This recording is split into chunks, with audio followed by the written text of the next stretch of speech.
Hi friends, இன்றைக்கி நம்ம சேனலில் ரோட்டு கடை மசால் பூரி எப்படி வீட்டிலேயே செய்யணும்னு பார்க்கலாங்க. வீடியோவை கடைசி வரைக்கும் பாருங்கள். நம்ம சேனல் புதுசாக வந்து நம்ம சேனலை சப்ஸ்கிரைப் பண்ணிக்கோங்க. இதுக்கு பார்த்திங்கன்னா நான் பட்டாணி எடுத்துருக்குறேங்க. இதனால் தண்ணியில் ஊற போட்டு எடுத்துக்கலாங்க. இதில் பார்த்திங்கன்னா ஒரு 2 உருளைக்கிழங்கு எடுத்து அரிஞ்சு இதில் ஆட் பண்ணிக்கலாங்க. இது நல்லா வேக வச்சு எடுத்துக்கலாங்க. இந்த பட்டாணி உருளைக்கிழமைக்கு ஒட்டுக்காக போட்டு தண்ணி ஊற்றி நல்லா வேக வச்சு எடுத்துக்கலாங்க. அதுக்குள்ளே ஒரு மிக்ஸி ஜார் எடுத்துக்கலாங்க. இதில் பார்த்திங்கன்னா 2 பெரிய வெங்காயம் எடுத்துக்கலாம்.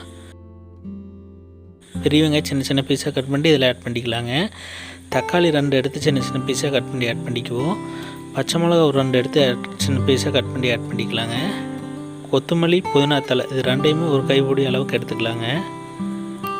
இது கூட பார்த்திங்கன்னா பட்டை ஒரு துண்டு, ஏலக்காய் 1, கிராம்பு 1, சோம்பு பார்த்திங்கன்னா ஒரு 1/2 டேபிள் ஸ்பூனு, பொட்டுக்கடலை ஒரு 1/2 டேபிள் ஸ்பூன் எடுத்துக்கலாங்க. இது எல்லாமே இதில் ஆட் பண்ணிக்குவோம். ஆட் பண்ணிவிட்டு இதில் கொஞ்சம் தண்ணி ஆட் பண்ணிக்கலாங்க. இதை நல்லா பேஸ்ட்டாக அடித்து எடுத்துக்குவோம். அடுப்பில் ஒரு பாத்திரம் வச்சுக்கலாங்க. அதில் சமையல் எண்ணெய் ஊற்றிக்கலாம். எண்ணெய் பார்த்தா நல்லா காயிட்டுங்க. எண்ணெய் காஞ்சோன்னே நம்ம ஒவ்வொரு பூரியாக போட்டு பொரிச்சு எடுத்துக்கலாங்க. இது பார்த்திங்கன்னா ரெடிமேடு பூரி தான், கடையிலெல்லாம் கிடைக்கும், மளிகை கடையிலெல்லாம் கிடைக்கும். எண்ணெய் பார்த்திங்கன்னா ரொம்பவுமே சூடாக வேண்டியது இல்லைங்க. நார்மலான சூடாக இருந்தால் போதும். ரொம்ப சூடாக இருந்ததுன்னா பூரியெல்லாம் பார்த்திங்கன்னா கரிஞ்சு போன மாதிரி ஆயிரும். அதனால் நார்மலான ஹீட்டில் பூரி ஒவ்வொன்றா போட்டு பொரிச்சு எடுத்துக்கலாங்க. உங்களுக்கு எந்த அளவுக்கு இடம் இருக்கோ அந்த அளவுக்கு பூரி போட்டுக்குங்க. போட்டோன்னே அதே திரும்பிக்கிங்க. ஒரு பக்கம் பெருசானோடனே பூரி பெருசானே அதே திரும்பிக்க. அப்படி திரும்பலைன்னா கரண்டியில் இந்த மாதிரி ஒவ்வொன்றா திருப்பி விட்டுக்குங்க.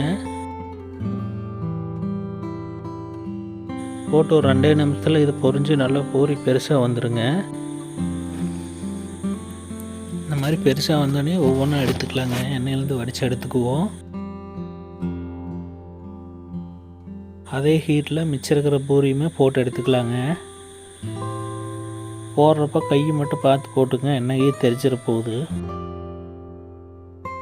போட்டு ஒரு 2 நிமிஷத்தில் அதே திரும்பிக்கிங்க. அப்படி திரும்பாத பூரியை நீங்கள் கரண்டியால் திருப்பி விட்டுக்குங்க.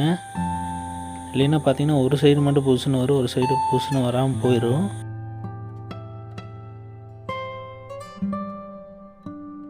இந்த மாதிரி மிச்சம் இருக்கிற பூரியில் இதே மாதிரியே போட்டு எடுத்துக்கலாங்க. உங்களுக்கு எந்த அளவுக்கு பானிபூரி வேணுமோ, மசாலா பூரி வேணுமோ அந்த அளவுக்கு நீங்கள் எண்ணெயில் போட்டு பொரிச்சு எடுத்துக்கங்க. பூரி பொரிச்சு எடுத்து வச்சுக்கலாங்க. பார்த்திங்கன்னா தெரியும் அதே திரும்புது பாருங்கள். அப்படி திரும்பாத நீங்கள் கரண்டியில் திருப்பி விட்ருங்க. திரும்பி ஒரே ஒரு செகண்டில் எடுத்துக்கலாங்க. அப்படி இல்லைன்னா கரிஞ்சு போன மாதிரி ஆயிரும். பார்த்திங்கன்னா இருக்கிற பூரியில் பொரிச்சு எடுத்தாச்சு. இப்போ பார்த்திங்கன்னா உருளைக்கிழங்கு பட்டாணியை நல்லா வேக வச்சு எடுத்தாச்சுங்க. இந்த மாதிரி ஒரு பருப்பை முத்தை எடுத்துக்கோங்க. எடுத்து நல்லா இந்த உருளைக்கிழங்கையெல்லாம் நல்லா உடச்சி விட்ருங்க. இந்த பட்டாணி உருளைக்கிழங்கையெல்லாம் நல்லா உடச்சி விட்டுக்கலாங்க.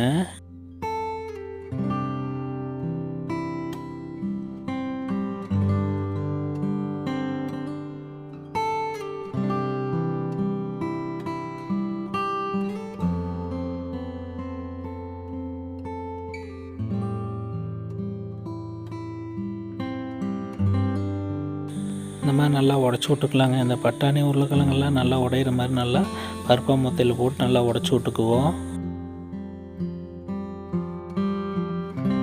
பார்த்திங்கன்னா நல்லா உடச்சி விட்டாச்சு. இந்த அளவுக்கு நல்லா உடச்சி விட்டு எடுத்து வச்சுக்கலாங்க. அடுப்பில் ஒரு பாத்திரம் வச்சுக்கலாங்க. அதில் சமையல் எண்ணெய் ஊற்றிக்குவோம். ஊற்றிட்டு நம்ம அரைச்சி எடுத்த அந்த பேஸ்ட்டை இதில் ஆட் பண்ணிக்கலாங்க.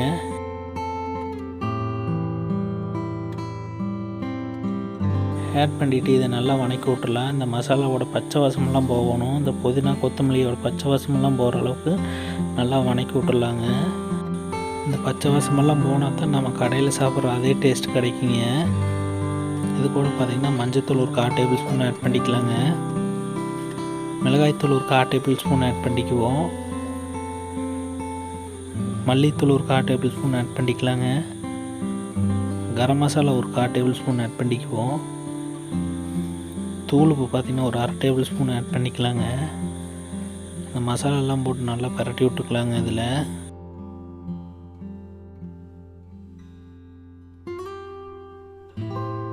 இது நல்லா பரட்டி விட்டு இதில் தண்ணி ஆட் பண்ணிக்கலாங்க.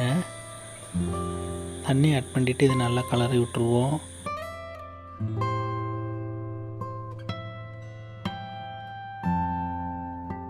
மசாலாவோட பச்சை வாசமெல்லாம் போகணுங்க. நல்லா கொதித்து வரணும். அடுப்பை பார்த்திங்கன்னா ஹை ஃப்ளேமில் வச்சுருங்க. இது பார்த்திங்கன்னா நல்லா இன்னும் பச்சை வாசம் போகணும். நல்லா கொதித்து வரட்டுங்க. இது ஒரு மூடி போட்டு ஒரு 10 நிமிஷம் நல்லா வேக விட்டுறலாங்க. 10 நிமிஷம் நல்லா வெந்ததை இந்த பச்சை வாசமெல்லாம் போகுங்க. இப்போ பார்த்திங்கன்னா ஒரு 10 நிமிஷம் ஆயிடுச்சு. இப்போ பார்த்திங்கன்னா நல்லாவே கொதி வருது பாருங்கள். இந்த டைமில் நம்ம எடுத்து வச்ச அந்த பட்டாணி உருளைக்கிழங்கு இதில் ஆட் பண்ணிக்கலாங்க.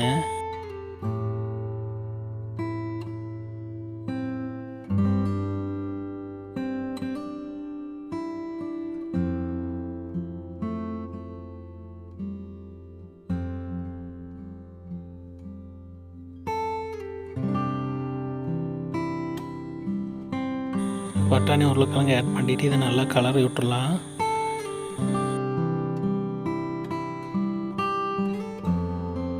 மசாலா பிடிக்கணுமோ நல்லா கலரி விட்டுருங்க.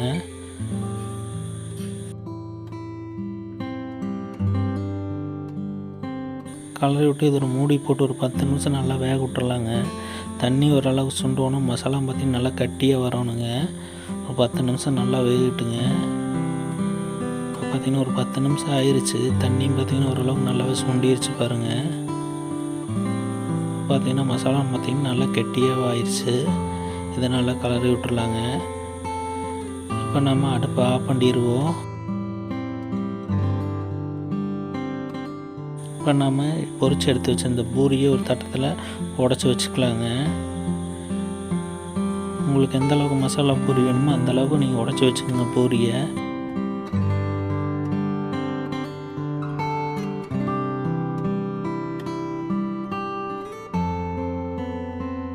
உடச்சி வச்சுட்டு அதுக்கு மேலே பார்த்திங்கன்னா நம்ம மசாலாவை ஆட் பண்ணிக்கலாங்க. இந்த பட்டாணி உருளைக்கிழங்கு மசாலாவை இதில் அப்படியே ஆட் பண்ணிக்குவோம்.